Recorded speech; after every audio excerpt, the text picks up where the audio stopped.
So proud to be representing a brand that is making a huge effort, no, giving its contribution in keeping this nation, the Filipino people, blood healthy.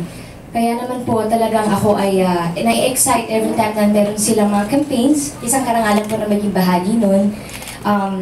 Yung campaigns po nila is there for us to educate us, inform us, on how to be healthy, blood healthy, at tinatakil din po nila yung particular na sakit, na underrated condition na hindi natin masyadong napapansin or para bang okay lang yan. Ambassadors ng Sangobion Iron Plus. At sana po supportahan niyo po yung event. Ito pong nalalapit na event.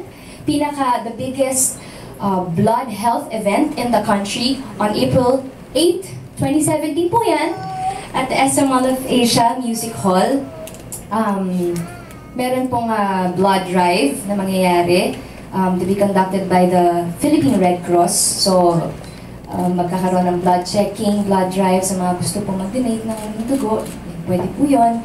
At there will also be performances by myself and the Juans and the Don. So, mag-enjoy po tayo. May mga games.